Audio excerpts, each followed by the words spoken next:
Hi, everybody. Welcome back to First Chapter Friday. This month, we're going to be reading actually one of my favorite authors of juvenile fiction, Margaret Peterson Haddix. I really enjoyed her Greystone series, and that's why I picked this one. I have never read this. It's The Mysteries of Trash and Treasure by Margaret Peterson Haddix. And we're looking at this one in the first in the series called The Secret Letters. So let's give this one a whirl. Today, chapter one is called Colin's Summer, day one of The Secret Letters by Margaret Peterson Haddix. All right, Colin, up and at him. Colin only bothered to open one eye, and that only at half mast. So that's kind of like that. His mother hovered over him, her grin much too wide and excited for 6 a.m. It was the first day of summer, the very first day. Mom, Colin moaned. Even that took more energy than he wanted to use. Seriously, I'm old enough to stay home by myself this year. If you're old enough for that, she countered, you're old enough to work. Mom was already snapping his blinds open. Now she was in his closet, pulling a shirt off a hanger. Now she snatched a pair of shorts from his dresser drawer. Now she had his whole outfit for the day arrayed on his chair. Colin would have actually had to roll over to see, but he was pretty sure she'd also fished his sneakers out from under the bed and lined them up beneath the chair, perfectly parallel and perfectly aimed at the door. All she'd done, oh, and she'd done all of this before he even had a chance to blink. That's how mine was, a tiny dynamo. She always moved as fast as a hummingbird. Her favorite words were lickety split and pronto. Recently, she'd been studying French by podcast and saying vite a lot, too. Colin's favorite words were wait and let me think about that for a minute. Colin still didn't move. Colin, remember, Mom said. That was all it took, because Colin did remember. He remembered how Mom had kept her head bowed, and not even looking him in the eye the night she told him they couldn't afford the day camp program that he'd gone to the past several summers. He remembered how many times he'd heard her take a call from a client and say in her bright, cheery, professional voice, oh, let me step into another room to protect your privacy.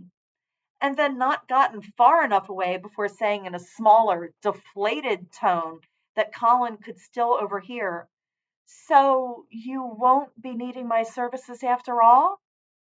He remembered that times were hard and small businesses were in trouble, and that this summer Mom just couldn't hire all the workers that it would take to stay afloat. He remembered, though, she hadn't quite said it in so many words that she needed his help. Colin forced himself to sit up.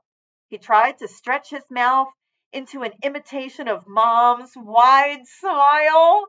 Ah, I am so ready to move boxes, he cried, and clean houses and do whatever else you want me to do. I live to work. Mom giggled. He sounds a little snarky, don't he? Okay, laying it on a little thick there, aren't you? She said, ruffling his thick, dark, curly hair that was almost exactly like hers, only shorter. But you get an A for effort. I knew it'd be fun having more time together this summer.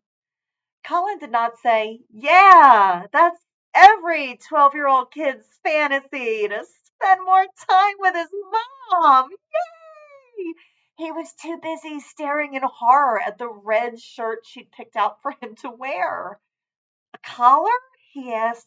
You want me to move boxes in 90-degree heat wearing a shirt with a collar? Mom smoothed the wrinkle Colin hadn't noticed in the shirt. Image. Remember? She said. 99% of the reason someone would hire me instead of you know who is the company image. Nobody would believe a 4'11" female is going to be best at moving boxes, if that's what it's all about. Mom drew herself up to her full height. which Colin was pretty sure was only 4'10.5", maybe, but he wasn't going to argue. He'd been taller than her since he was 9. I get that. My kids have been taller than me since they were about 9.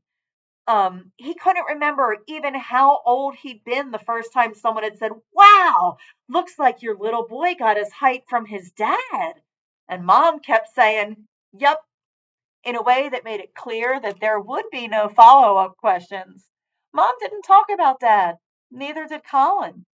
He learned not to talk too much about Mom's business either. Way back in second grade, he'd given a speech in front of the whole class about her. He had been so proud. He'd practiced again and again just saying the name of her company, Possession Curation. In second grade, he still had a little trouble saying S's properly.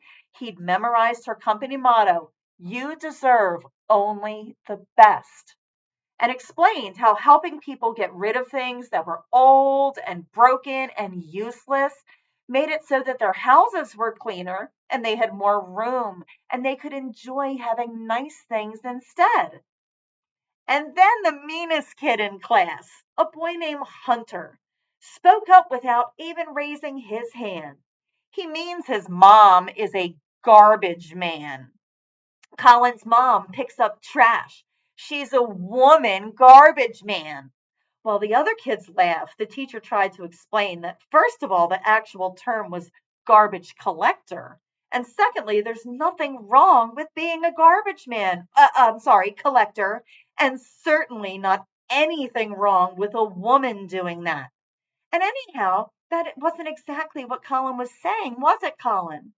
Hunter had called him Garbage Boy the rest of the school year, anyhow. But that wasn't even what hurt.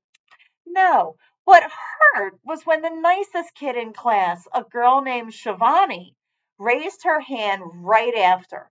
Colin could see by the earnest look on her face that she wanted to help. Her voice was so kind when she said, "Do you mean your mom is like that guy on TV, the Junk King?" Colin started shaking, and he'd actually shouted back at Shivani, "No, my mom is not like the Junk King. She's nothing like him at all." And then he'd run and hidden in the bathroom, because how could he have shouted at someone like Shivani?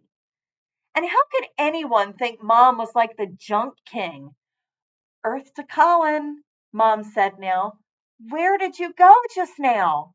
"Oh, just thinking, Mom," Colin said. "Think and move at the same time," Mom said. She handed him his shirt and shorts. "Breakfast is in 5 minutes. I want to be out the door in 20. We got a lot to do today." Colin was not good at thinking and moving at the same time.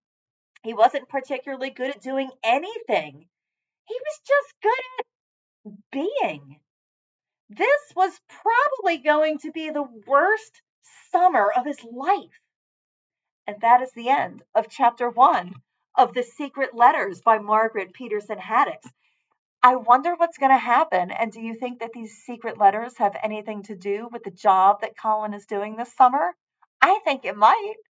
I'm going to try and find out. So if you want to continue, please do so. We do have this book here at the library, and I believe we also have it in electronic format. All right. So thanks for reading with me so much this month, guys. I'll see you next time. Bye.